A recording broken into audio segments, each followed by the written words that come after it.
Welcome, everybody, to the Mindful Movement Podcast. I'm Les Raymond. Thanks for joining me today. I'm grateful to have Ryan Bush on the podcast today. Ryan, thanks for joining me, man. Thanks for having me, Les. I'm happy to be here. You're a busy guy. You've written two books, Designing the Mind, and this most recent one, Become Who You Are. Is the recent book out and available yet? It's out for pre-order now, and we're kind of doing a big pre-order push, but the official launch date is February 27th. Okay, right on the horizon. Congrats on getting that done. I'm Thank sure you. it's an enduring process. Yeah, it's kind of unbelievable. I'm sure it was everything you expected it to be. Just, Yeah. easy, sit down for a few hours and just whip it up, right? Yeah. No, the writing process for this one actually went much more smoothly than the first book. I felt like it was kind of a grind to get through the first one because I hadn't done it before. And this one, I kind of had I guess, pretty clear idea of what I wanted to say, and it almost felt like it fell together. And it's more been the launch and the publishing stuff that's so consuming at this point. Okay. Do you feel that in the process of writing, designing the mind, you kind of improved the efficiency in the way your own mind worked? Like you learned from that writing process and then were able to deploy a more efficient mechanism between your ears when going for round two? Yeah, absolutely. I did design my mind in the process of writing, designing the mind. Yeah, it's interesting when you start out writing because I hadn't done any real public writing before that first book. I didn't even have a blog really. And so I was learning a lot of the writing lessons the first time. And one of those is just that you are always going to hate what you write the first time around. And so that kind of made it a struggle with the first book. The second book, I kind of knew, okay, I'm not expecting to like anything in the first draft. I'm just going to get as much on paper as I can and then refine it from there. And so there was a lot less strain and struggle, I think. Gotcha. I'd like to talk about the second book, but I want to reverse first and touch on designing the mind. You have the ability to kind of merge, I guess, modern like science around psychology with a lot of the more ancient philosophical like modalities. Where like what came first for you? Like what brought you to that book, and how did you bring those kind of two ideas together? Yeah, so what first brought me to that book actually was not studying anything outside of me, really. It was just being very interested in my own mind from like early adolescence. I was kind of obsessed with the inner workings of my own thoughts and emotions and sometimes to the neglect of the world around me. I pretty much never developed a sense of direction because I'm so internally focused. And a lot of time I probably should be socializing. I'm exploring ideas and observing what's going on in my head, and particularly trying to make changes to my own thoughts and emotions. I was fascinated by the realization early on that I could have a bad thing happen to me, and I could not take the normal cognitive path or interpretation. I could go a different route and sort of rework things in my head and not experience that suffering that you would expect to come from a negative thing. And so I was constantly sort of reconfiguring things in my head and I was kind of building up a body of ideas even before I started reading other people's ideas and sort of anticipating that one day I would write a book about it. And then I came across Stoicism and a lot of ideas in psychology and Buddhism and Taoism and realized there were people who had beat me to it by a couple thousand. All right. Okay, sorry for the listeners there. We broke up. Ryan is dealing with a little bit of stormy situation on his end and lost connection. Ryan, welcome back to the Mindful Movement Podcast. Thank you very much. You just alluded to something that is really intriguing to me because it just feels so far removed of how I remember my upbringing. But you mentioned at an early age, like as a teenager, already being able to like be the witness, like see how your mind responds to like life situation. Um, what age are we talking about here? Probably 14-ish. Yeah, yeah, it was a little bit different. I think a number of things kind of could have led to that. I mean, my parents, my mom has been really into mindfulness and things like that, and she never taught me any of that directly, but I think probably I picked up on some of that stuff from her, and both of my parents are very sort of thoughtful people in general. But also, and spoiler alert for the some of the things in the book, I not too long ago sort of diagnosed myself with autism and started explaining some of the reasons why my brain works differently and why I had some of the, social struggles I did at that age when I was, kind of more interested in my own mind. And I think a lot of people with, different sort of neurodivergent minds develop a fascination or an obsession with a particular thing. Sometimes it's like machines, and for me, the machine was my own mind, and so I was like detailing, and I had all these books full of notes that I was trying to wrap my head around, my own inner workings. And so, yeah, it Gotcha. it definitely kind of took over at a pretty early age and slowly built to now where it's kind of my full-time thing. That's wild. That's like the opposite of how I remember my child, just mindlessly going through the motions, thinking about things I wanted. So, Right. designing the mind is, as I think, as you phrase it, is like an operating manual for the mind, and you use this term psychotecture. Psychotecture, like Psychotecture. psychology and architecture, yeah. Let's expand on that a little bit. What does that word mean to you?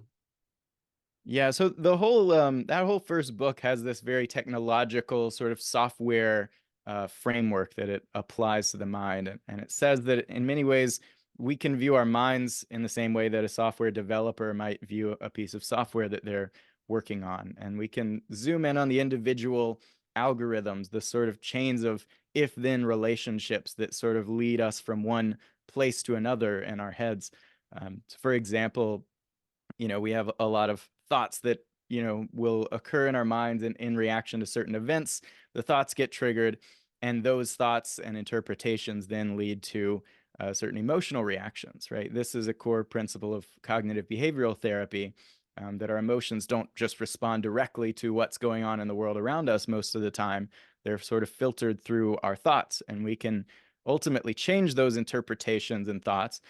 You could say, like, rewrite that particular algorithm so that different events trigger different emotions, and the same goes for habits, the same goes for cognitive biases. We see all these interrelations when we actually zoom in on what's going on in our head, and if we really learn to understand these core principles behind it, we have a lot more power to change our habitual sort of operating system. We can eliminate a lot of the core negative emotions that we might experience on a regular basis. And ultimately, the one thing we have to do before we can make any of these changes is develop a clear awareness of what's going on in our head. Just like you can't repair your glasses without taking them off and observing them. If we're sort of fused with our thoughts and emotions, we have no shot at really reworking them and redesigning our own experience. So, like, detaching from the thought and emotion is the first step. Like, getting some separation from whatever you experience, you are from those, so that you realize they're not you. They're like emerging. You're some kind of conduit for those to emerge from somewhere. And then Exactly. what? And then, so you're in that book, what's the general framework that somebody would go from that step of awareness to reconf reconfiguring, like really altering your relationship with whatever those thoughts and emotions mean? Right. So chapter one is where I sort of, besides the introductory notes, I talk about mindfulness and stepping back and developing metacognitive awareness. And then after that point, there's sort of three parts of the book. I go through cognitive, emotional, and behavioral. And then each of those has three chapters. And so in the cognitive realm, I talk about cognitive biases, how our thinking is sort of systematically distorted on a regular basis, and how we can become more aware of these biases, start labeling them, start sort of changing them so that we can think more clearly. I talk about introspection and how a lot of those same biases affect our view of our own selves, our own happiness. We make a lot of decisions that are based on distorted beliefs about what will actually make us happier, and just generally cultivating wisdom and putting those two together in a sense. Hmm. Then I go through emotions. I talk about particularly the ideas in cognitive therapy that have their roots in ancient Stoicism. I talk about how we can change our beliefs and then end up changing our emotional habits through that. I talk about what I call desire modulation, or how to change what you want so that you sort of get what you want more often, um, and combining those into equanimity, and going through individual emotions and saying how do we rework jealousy, how do we reinterpret the thoughts that give rise to anger, how do we go through all these individual emotions. And then I dive into behaviors and habits, and how we can change either the inputs and the environmental triggers to our habits, change the consequences so we reward ourselves for different things, change our appraisals so we interpret different sort of tempting stimuli in a way that makes them less likely to compel us to take an action we don't want to. And so, You're yeah, like a it's real technician. I mean, it's I a like that very way of thinking about technical it. approach. Well, and I have a background in product design, and so I approach the mind with a kind of creative problem solving lens. It's very much like, what's the solution to this specific glitch that's going on in the mind? It's very When you much how say I. product development, are you talking about like uh within IT, or are you talking about like physical manifestation making toys, or like what do you kind of products are you talking about? So industrial design was my degree, and that sounds a lot more boring than it is, but it's just the design of typically physical products. And so, like Johnny Ive has been the industrial designer at Apple, designing the iPhones and everything. But I've also ventured into designing software, but it's very much like user centered. It's human centered design. So it's Gotcha. about how do we create the best experience for the person using this thing? How do we make it the most ergonomic, the most intuitive, the most beautiful?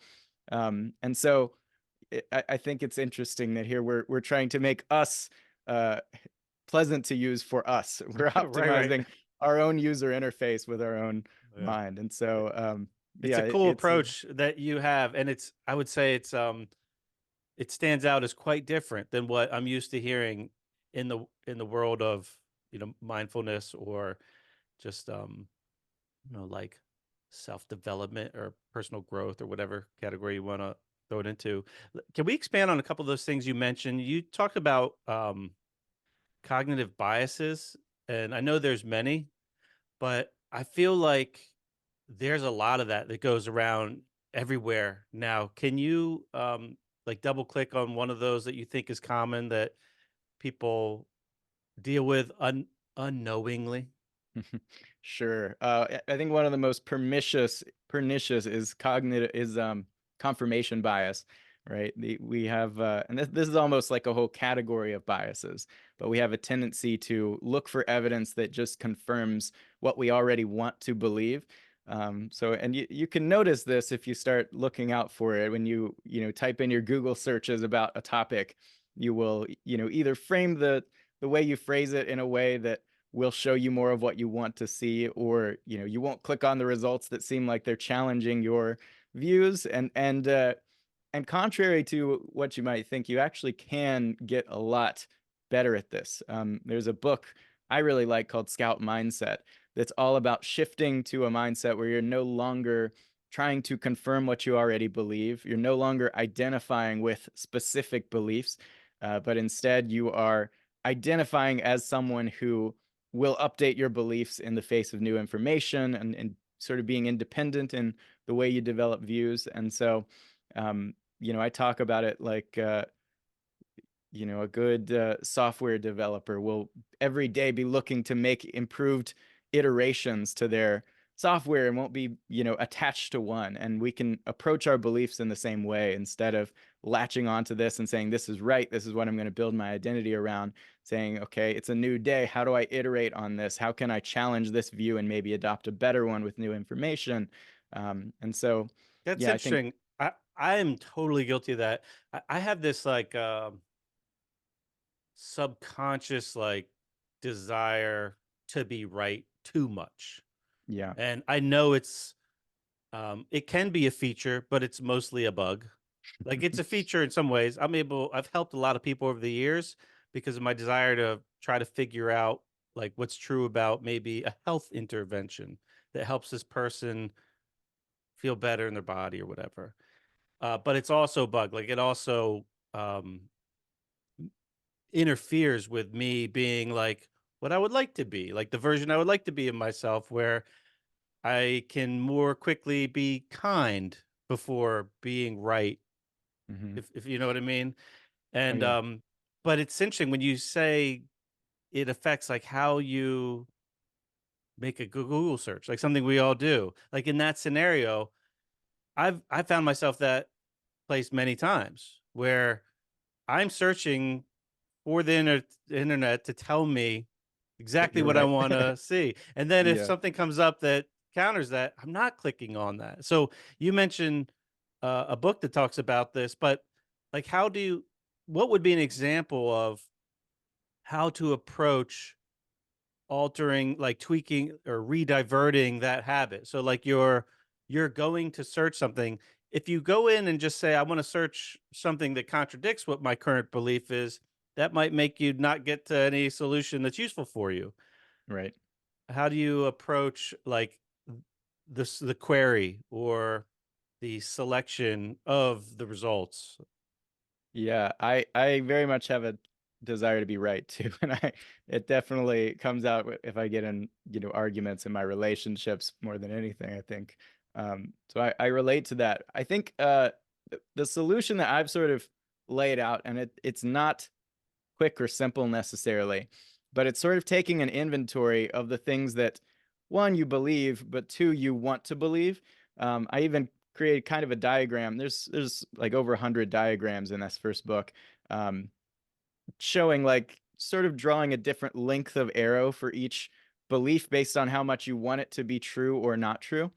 And ultimately, while beliefs are not a bad thing, and obviously we need to believe things if we're going to make sense of the world in any way and make decisions, desires to hold specific beliefs are a bad thing. And so when we do notice those, we take an inventory and we say, I really want to believe this.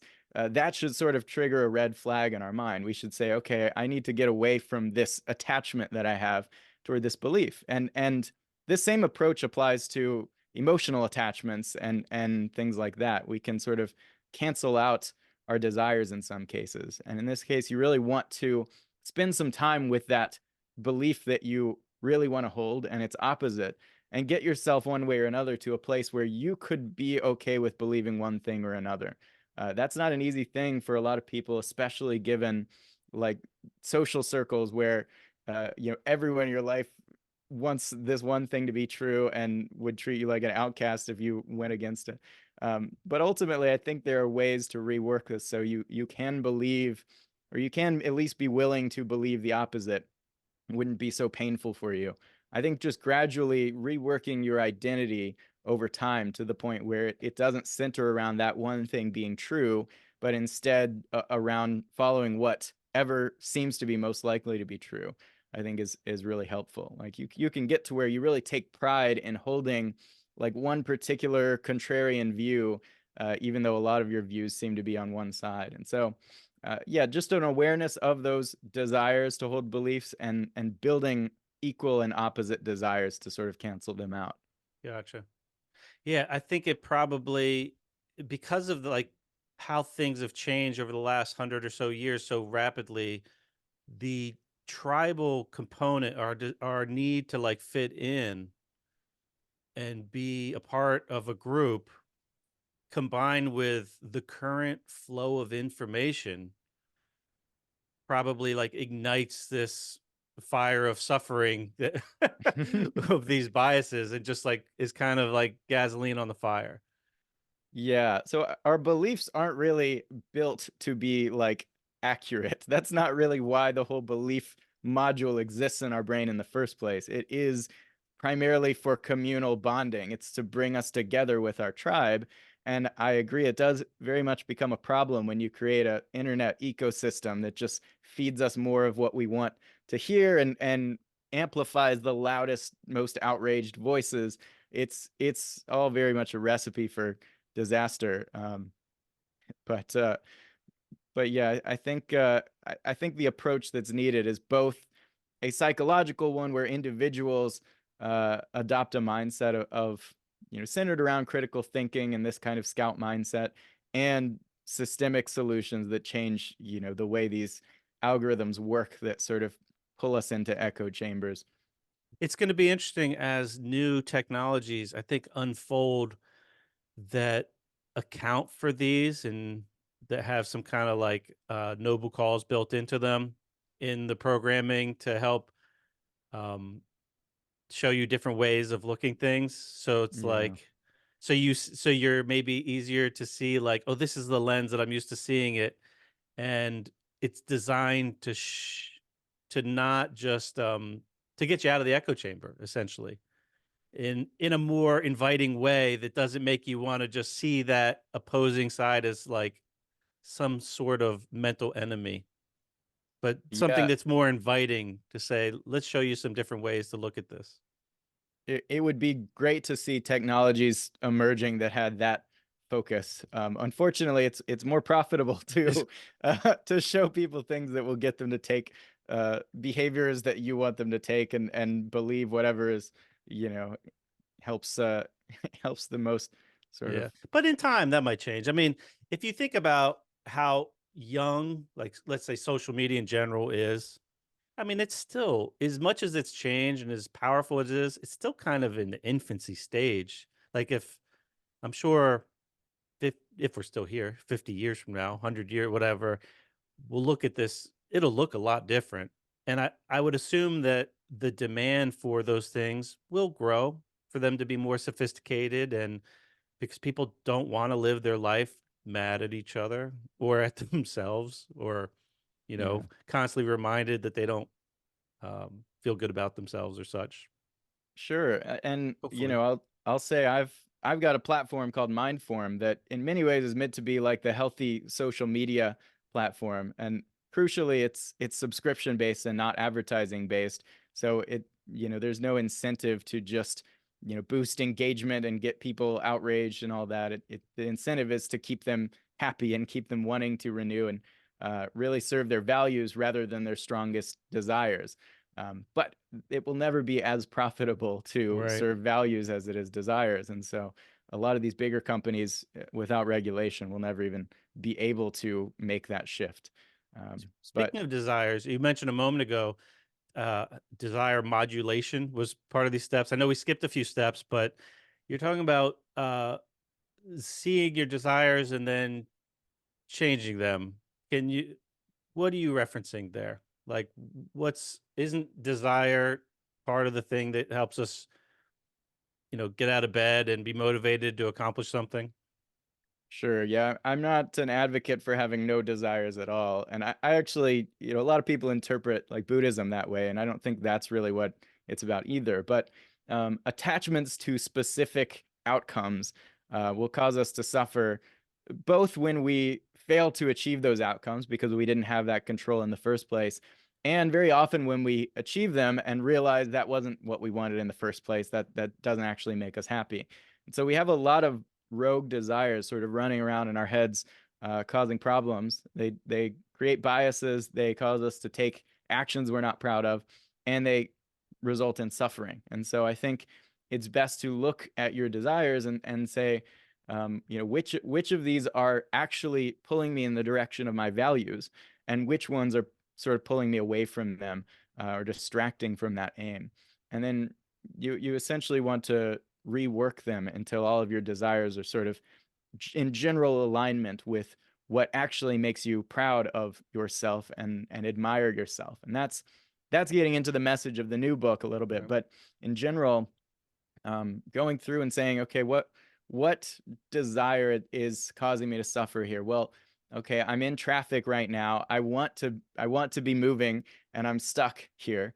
Um, you can you'll suffer and you'll experience anxiety and anger if you don't do something about that desire, and it just keeps pushing and saying, I don't want to be stuck in traffic. And so you can go in and sort of channel the feeling that you might get if you're stuck at a red light, and then it turns green, but actually you were doing something, you wanted more time at the red light, and then you're like, oh no, I have to put my phone down or whatever. And so there are sort of ways to balance out your desires or to lower your desires. If we look at like the Walter Mischel marshmallow test, where we kind of learned that children who are better able to delay gratification have better life outcomes long term.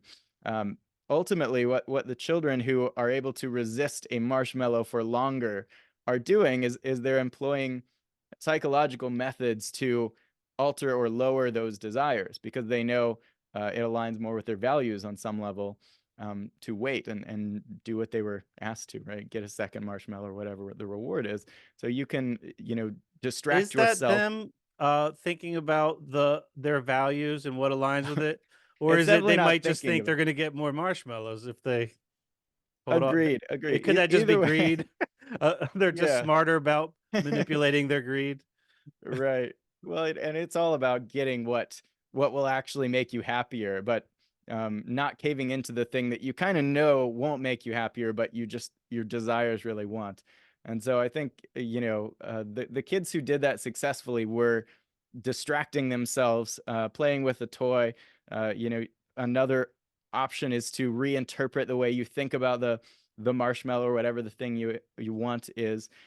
So there are lots of methods for getting these desires to work with you instead of against you. I Gotcha. also think a lot of people who appear unmotivated in their lives, who think they are lazy or they just can't, get anything done, are actually people with a lot of conflicting desires. And so they're pointing in sort of opposing directions and keeping them what appears to be standing still. But if you could just get those desires to line up, you would find yourself to be an incredibly motivated person. So it's just a matter of developing greater control over these individual wants. That's interesting. Sometimes, I find myself and I see this in my wife too, where it's almost like paralysis by analysis. Like, you got so much stuff that you wanna do, to do, and they're all pointing different directions, and it's kinda like, it makes it hard to take a step forward. So you'd rather just, like, ignore the whole list. Um, Yeah.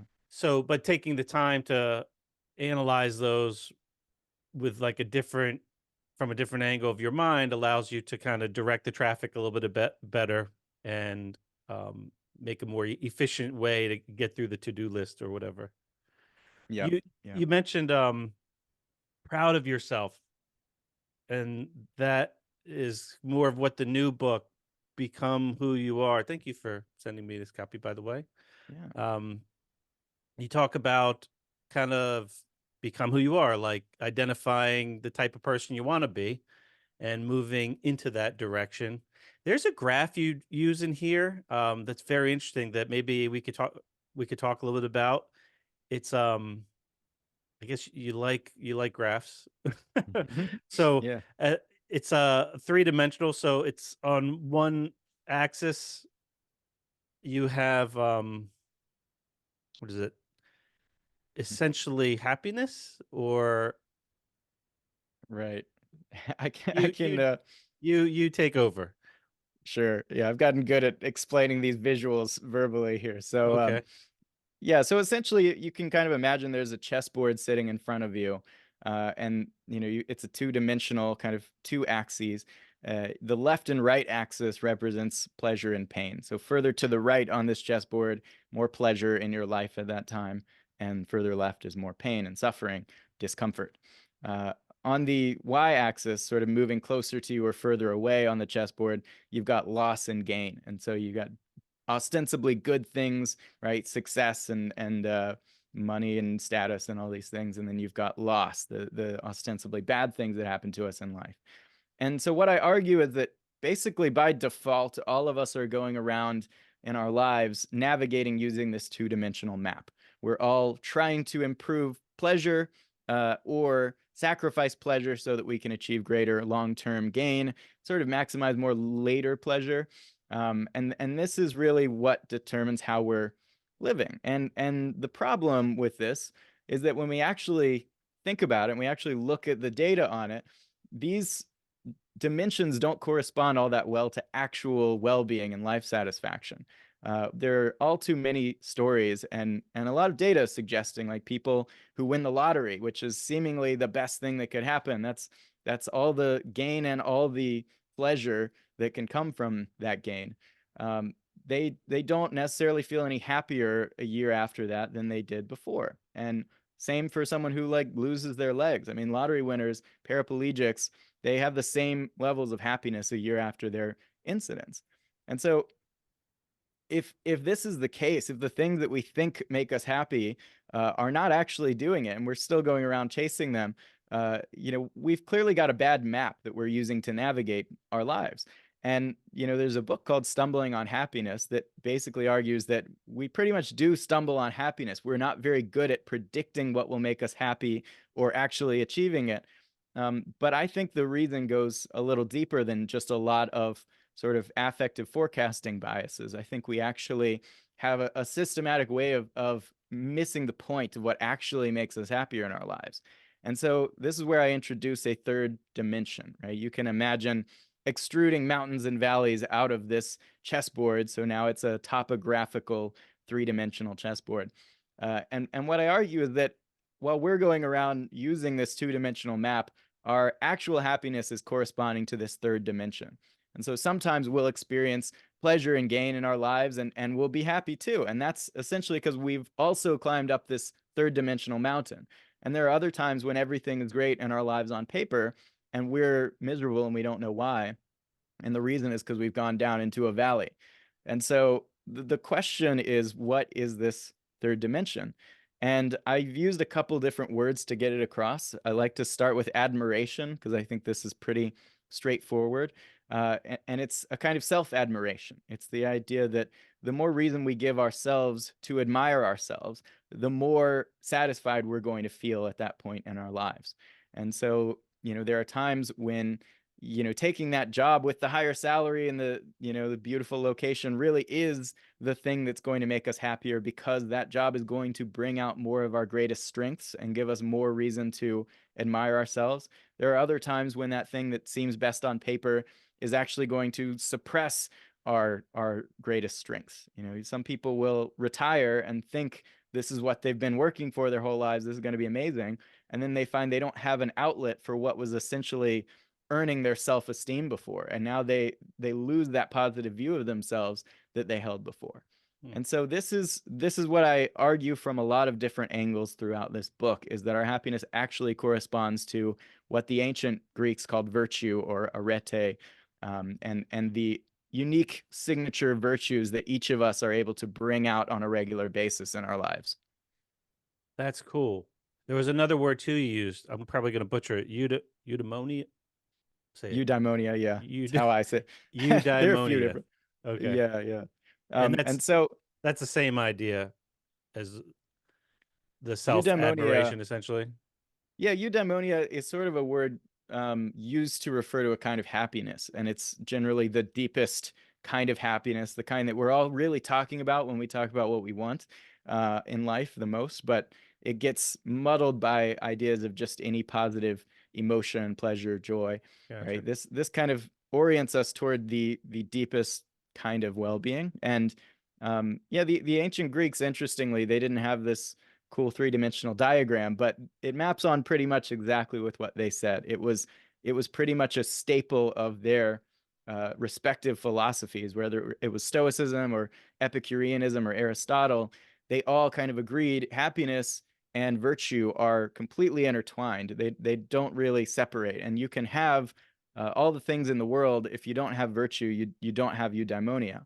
And similarly, you can have everything taken away from you, and as long as you continue to act virtuously, if you continue to demonstrate wisdom and self-control and all these other great strengths, you will still be happy. And that's why Socrates is said to have, willingly gone to his own execution, even though he could have escaped, because he would rather die virtuously than to live, and compromise his ideals.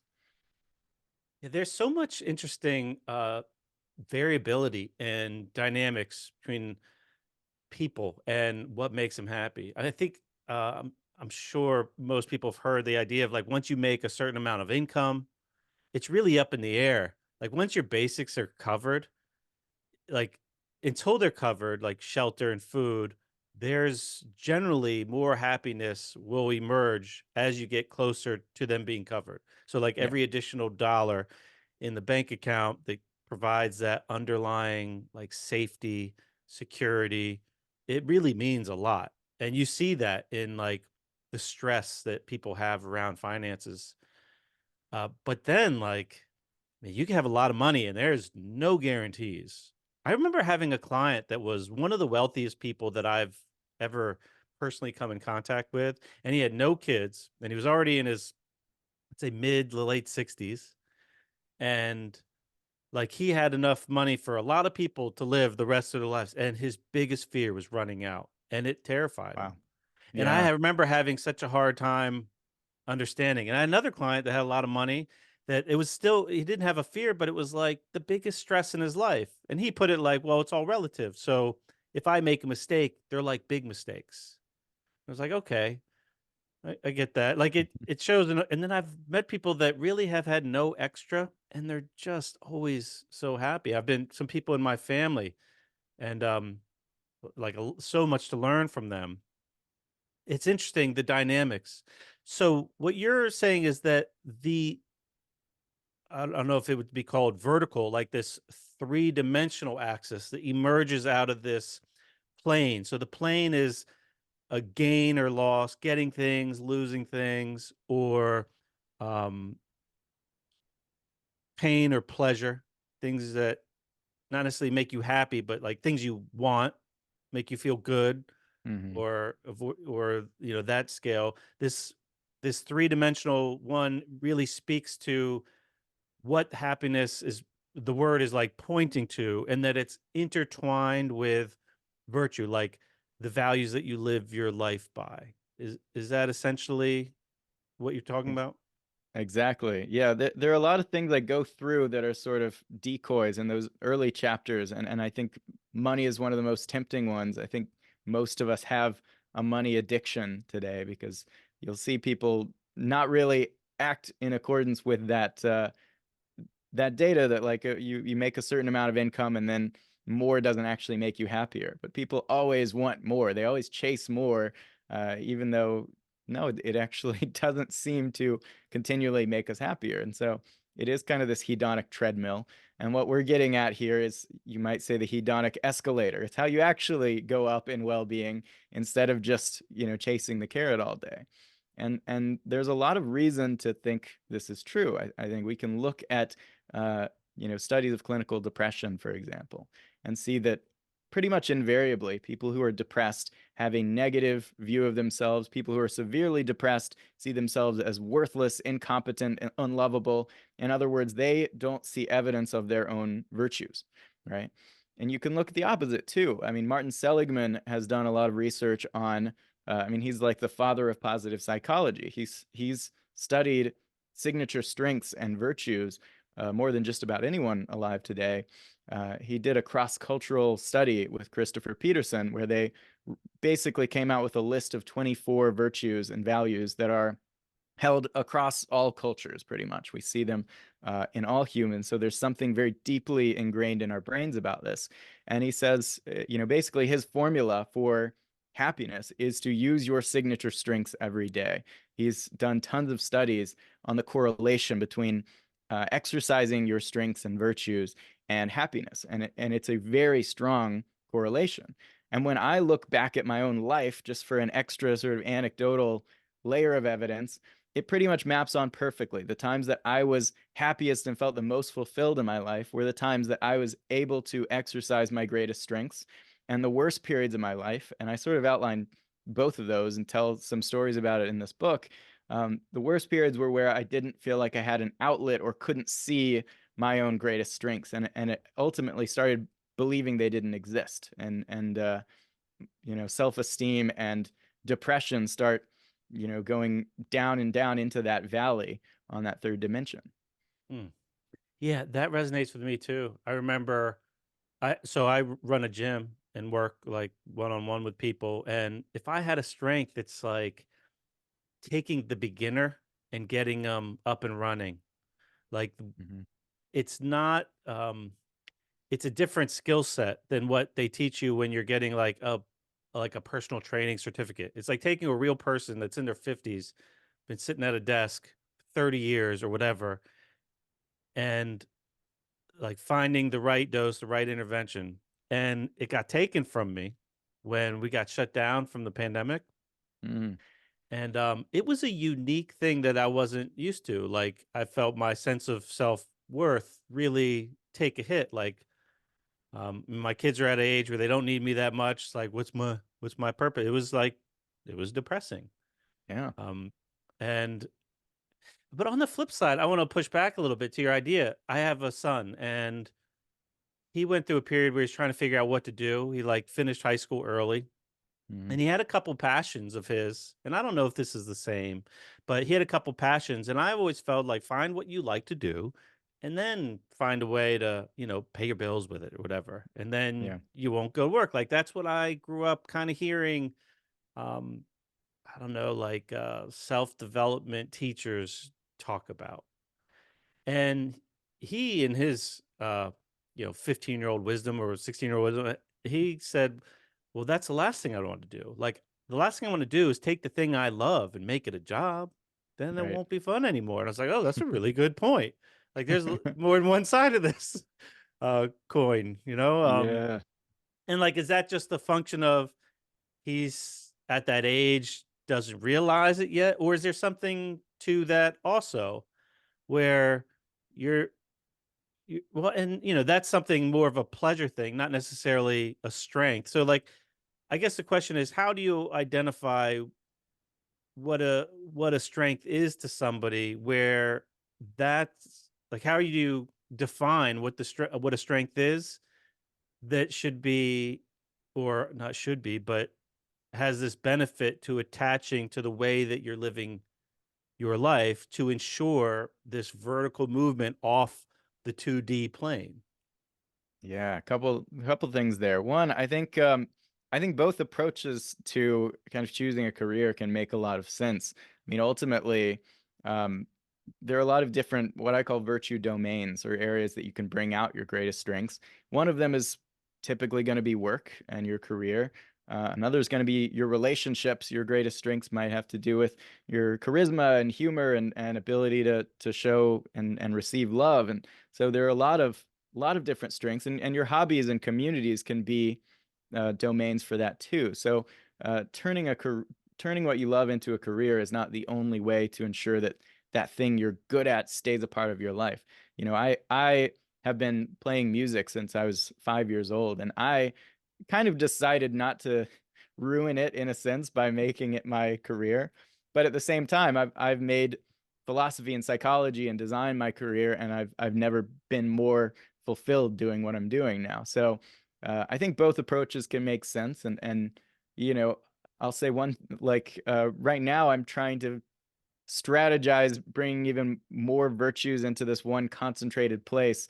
I'm saying like, can I like perform the background music in my YouTube videos on piano so that I'm bringing that strength into my regular practice too? And so more and more as I've pieced together these ideas, I've started navigating my life very much according to this. But I think as far as the question of how we figure out which of these strengths will do this for us, there are a few exercises that I really highly recommend, and that will seem really simple. I think one of them is just creating a list of the people you admire most, whether that's people in your life, could be historical figures, could even be fictional characters. Whoever has done something that gave you that feeling of admiration, and say, "Man, I want to be like that." Like, I really like how that person deals with conflict, or how they express appreciation, or whatever it is. Um, creating that list of people and then a sort of a sub list of what specific traits you admire about those people, that's going to give you a list of your sort of top values. And ultimately, you want to become the person who embodies as many of those traits as you can. Another approach is to look at what you're already good at, to look at what you've potentially been good at since you were a little kid, and really make sure you're being conscious of that, because often doubling down on our strengths can be more strategic than trying to fight an uphill battle with our weaknesses. And so there's a test that Martin Seligman has on his website, for example, the signature strengths test, that will give you a pretty decent list of your top 5 greatest strengths. And it's certainly not definitive. Even the way that we conceptualize virtues, I think, can be different for each person. And that's what Nietzsche said, who's sort of inspired the title of this book, that everyone has a unique virtue that's unique to them and no one else. And so ultimately, all these tools give you greater insight into what those strengths are, what that strategy is going to be, and how you can sort of become more like the person you would most admire.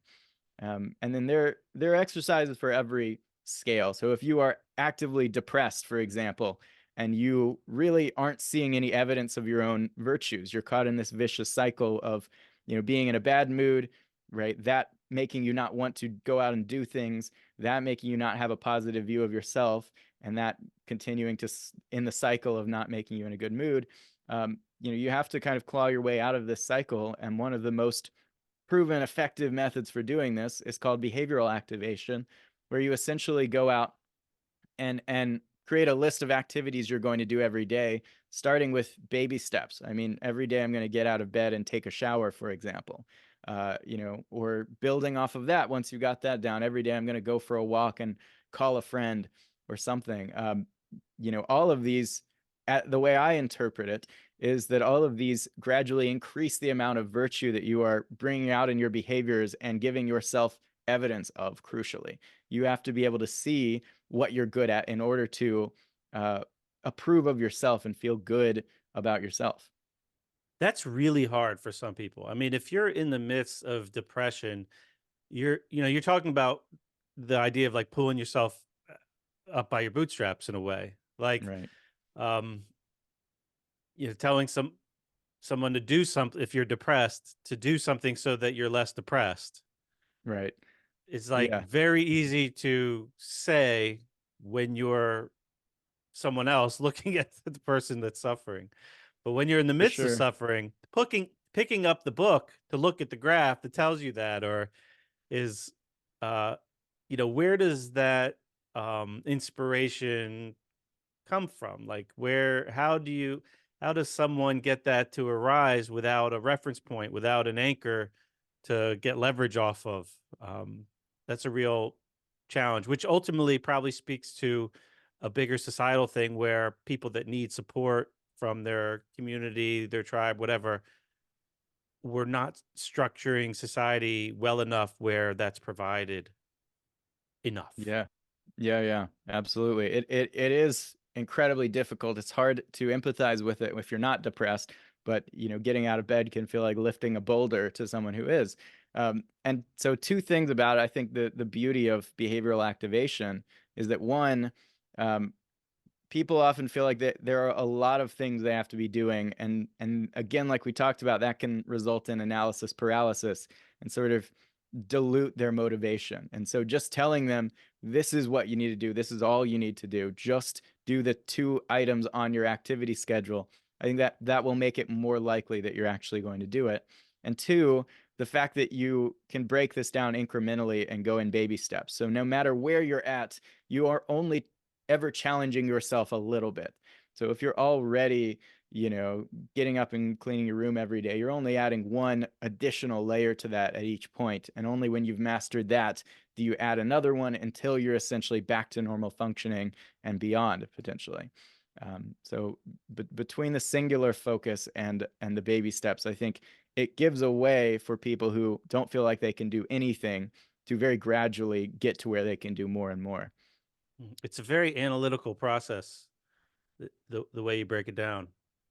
Yeah, well, and it's interesting you say that, because the other thing I tell people to do, essentially, if you are if you're depressed because you're actually not taking these actions that align with your values, then I think behavioral activation is going to be the best approach.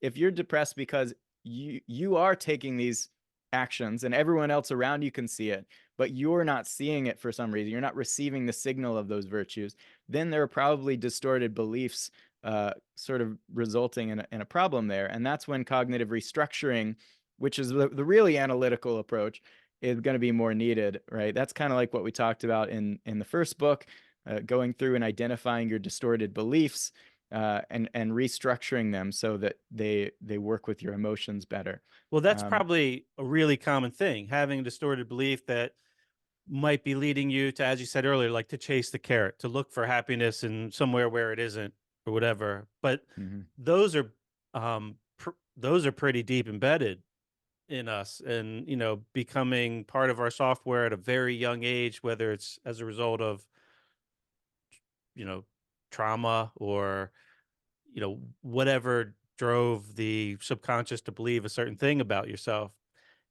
That's a that's like a big hurdle to overcome, that's probably underlying a lot of the actions and behaviors that people wind up like deploying in their life that don't align with what they actually value.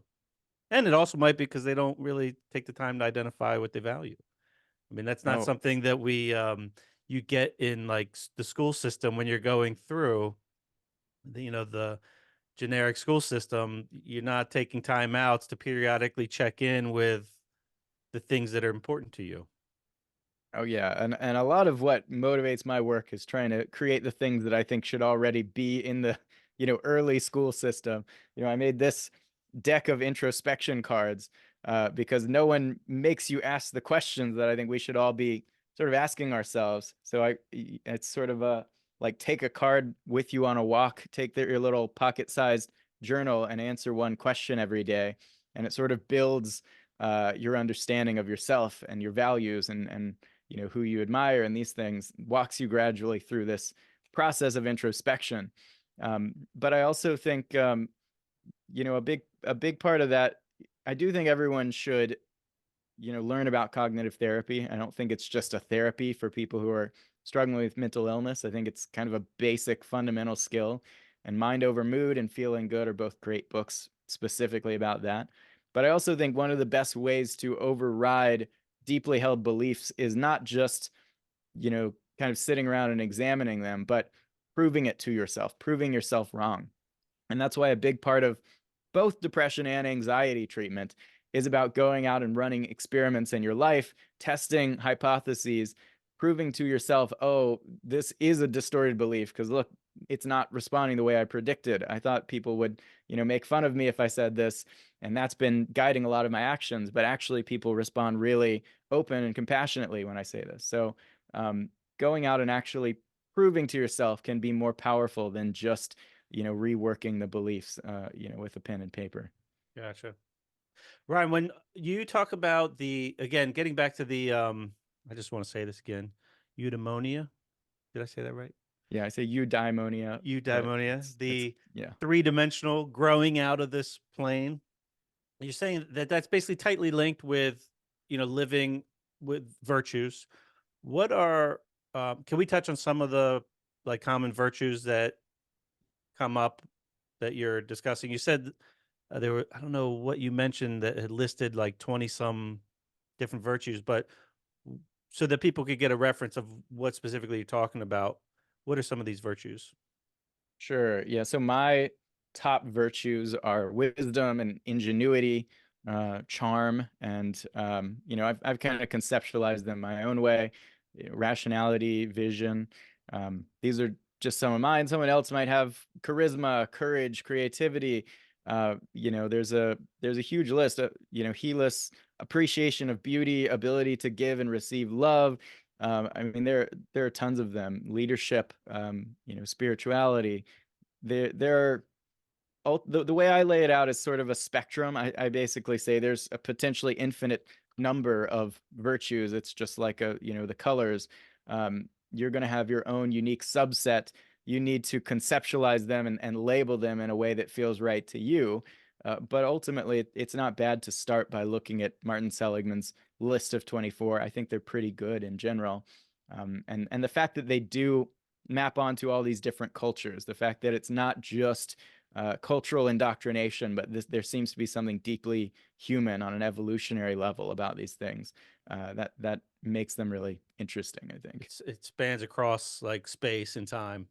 Yeah, yeah.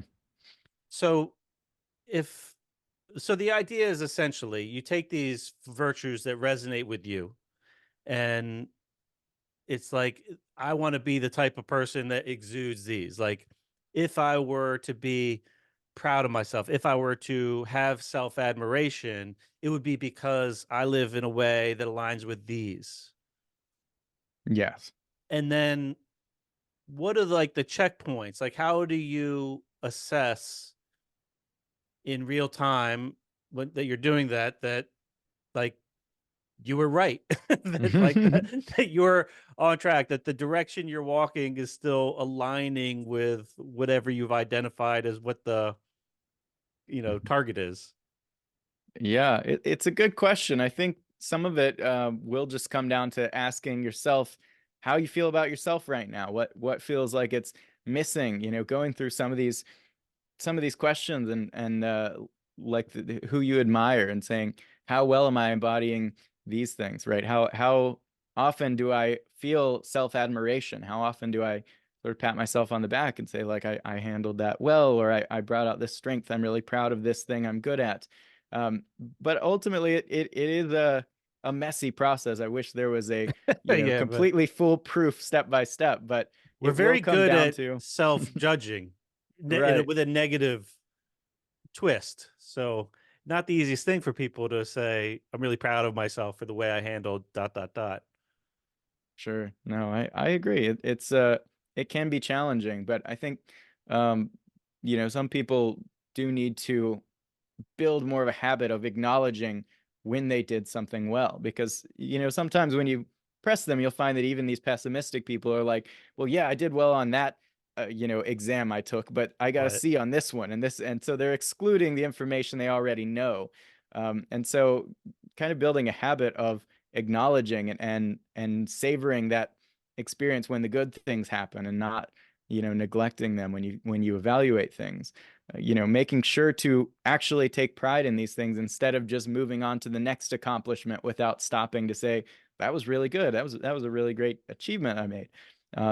Yeah, I think there is a cultural tendency to yeah. ignore and move past the things we're good at. Yeah, I'm guilty of it. I mean, one of the things that I take a lot of I don't know if pride's a word, but just something that I find very fulfilling and nourishing for me is to put food on the table for people. Like the preparing of the food, the cooking. So we like dinner at my house is a ritual Mm. where, at around 5:30 or 6, everyone in the house is going to hear me scream dinner and it's being served. And that's like 6 days a week. So 300 times a year I do this.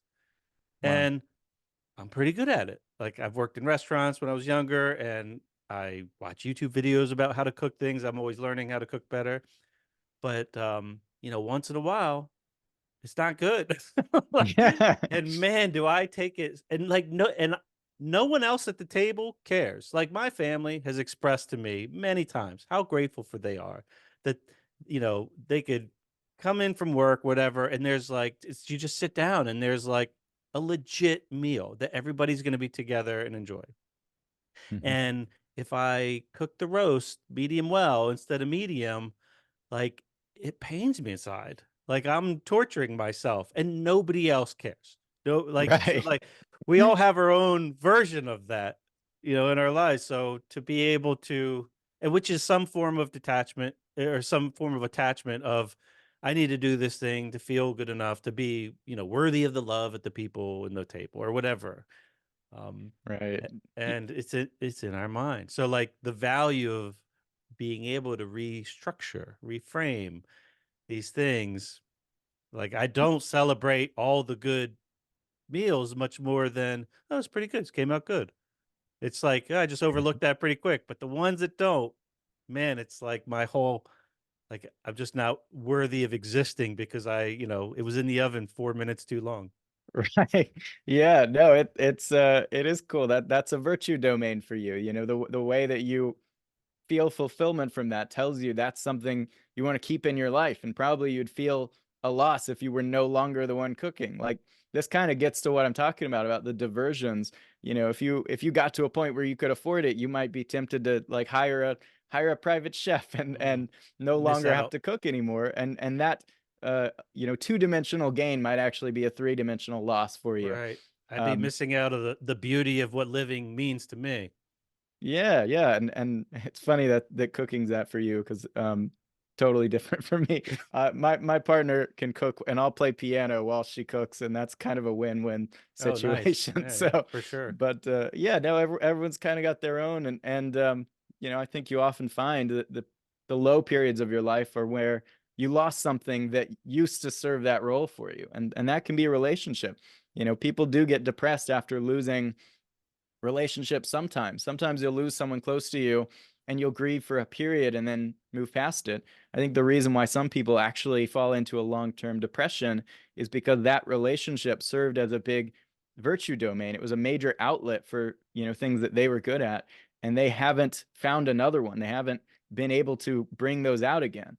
And the same, it's very common with job loss. It's very common with, any major transition in life. And I think this is a big part of why, because you lose those virtue domains. You have to rebuild them. Mm. There's a few people that come to mind in my life I know suffer a lot from depression, and it makes me it makes me think about them and makes me want to give them your book. I hope you will. Maybe. Yeah. Ryan, I want to thank you for taking the time. I was looking forward to this. We were supposed to chat a while back, and for whatever reason, it got postponed. And then we fought through some technical difficulties earlier. So I'm glad we stuck it out and rolled the dice with the storm on your end and a little bit of editing, but I think we got some good points. And you're a great writer, man. It's interesting. It's a very different approach in the way my mind works, and it's really refreshing for me to kind of see these ideas from a real more like a technical angle. It's very interesting, and it's cool that it's out there, and I think it's a great tool for a lot of people. Um, if people want to learn more, how do they find out? Where do they get the book, and where do they? It looks like you had some other products too, like those introspect, in, introspective cards. Is Yeah, that you did I got say it. that right? Yeah, introspection cards. There's a few of those cool products and online programs, and then the community Mindform as well. The best way to jump into all of it is to go to designingthemind.org/becoming, and that has the links to pre-order the new book, which I would love for you to do. But it'll also let you get a couple of free books down at the bottom. I will send you the Psychotecture Toolkit and the Book of Self-Mastery, which are both sort of shorter books that I've put together. Book of Self-Mastery is a great quote book that covers a lot of ancient modern thinkers, and I'll send those right to your email if you head there. But yeah, no, I really appreciate all that, and I'm glad we pushed through the technical difficulties as well. I really enjoyed it. Yeah. Well, thanks again, and I look forward to our paths crossing again in the future. For the listeners out there, always grateful for your listening. I hope you enjoyed the conversation, and I hope you all have a great day.